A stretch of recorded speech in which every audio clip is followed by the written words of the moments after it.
La Chine rompt avec l'URSS 1957-1976. En 1956, les Chinois rejettent l'idée d'une déstalinisation en URSS. Le culte de la personnalité de Mao, plus vigoureux que jamais, entre en contradiction avec les idées nouvelles de Khrouchtchev.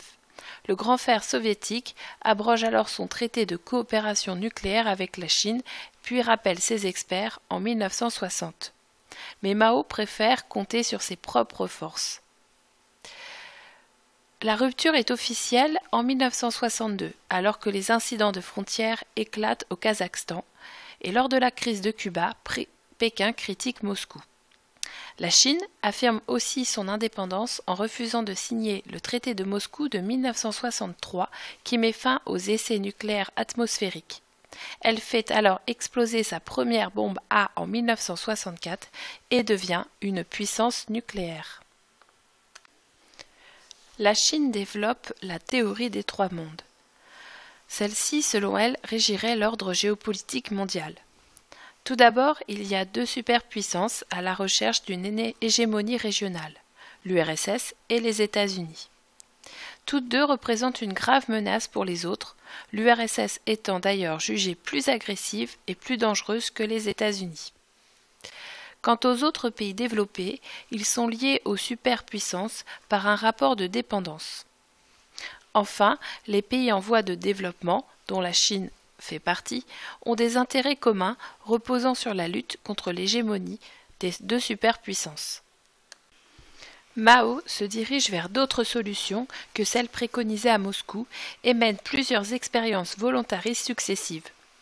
Ainsi s'organise entre 1958 et 1961 le grand bond en avant. On généralise ainsi les communes populaires qui regroupent des villages. Ce sont à la fois des unités de production agricole et industrielle visant à l'autosuffisance. Le nouveau cadre administratif, politique et social et militaire du pays est également la commune populaire. Les paysans sont alors mobilisés pour industrialiser les campagnes. On va ainsi fabriquer des hauts fourneaux de petite capacité dans chaque commune. Par exemple, le mode de vie est changé, les repas sont pris en commun. La récolte de 1958 est bonne, mais le grand bond en avant tourne à la catastrophe car les paysans ne peuvent pas travailler à leur récolte qui pourrissent sur pied. Ils sont en effet réquisitionnés pour mener ces grands travaux, dont la construction des hauts fourneaux. La production s'effondre alors. En 1958, on avait produit en Chine 200 millions de tonnes de céréales. Il n'y en a plus que 148 millions de tonnes en 1961. Entre 18 et 23 millions de Chinois meurent de faim entre 1959 et 1961 sur une population totale de 650 millions d'habitants. On appellera cette période les 3 années noires.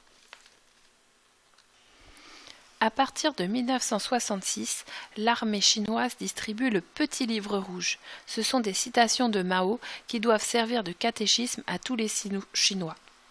À l'université de Pékin, des affiches dénoncent les révisionnistes qui sont attaqués par des groupes d'étudiants maoïstes. C'est le véritable début de la révolution culturelle qui va durer 3 ans jusqu'en 1969. Les gardes rouges humilient, frappent et tuent des milliers de suspects. Des groupes de gardes rouges loyalistes et rebelles s'opposent dans les grandes villes et s'en prennent aux diplomates étrangers dans la capitale. Mao utilise l'armée pour reprendre le contrôle de la situation et 16 millions de jeunes sont envoyés dans les campagnes pour être rééduqués par les paysans. Pendant la révolution culturelle, la situation du pays s'est encore dégradée. La production a baissé, les recettes de l'État se sont effondrées, la société est déstabilisée. La politique étrangère de Mao, celle de la théorie des trois mondes, connaît peu de succès. Si la France de De Gaulle affirme son indépendance par rapport aux deux grands en reconnaissant en 1964 la République populaire de Chine, une seule démocratie populaire s'est ralliée à la Chine. Il s'agit de l'Albanie. La Chine a 2 ennemis principaux en Asie, l'URSS et l'Inde, ce qui l'a conduit à se rapprocher du Pakistan. En 1969, des incidents de frontières très graves éclatent avec les soviétiques le long de l'Ussuri. Ceux-ci envisagent même d'utiliser l'arme atomique et sondent les Américains. Les États-Unis, quant à eux, vont chercher à affaiblir l'URSS en se rapprochant de la Chine à partir des années 1970. Ainsi, en 1971, l'équipe de ping-pong des États-Unis accepte une invitation en Chine. Et la même année, Kissinger se rend secrètement dans le pays pour préparer une visite du président Nixon.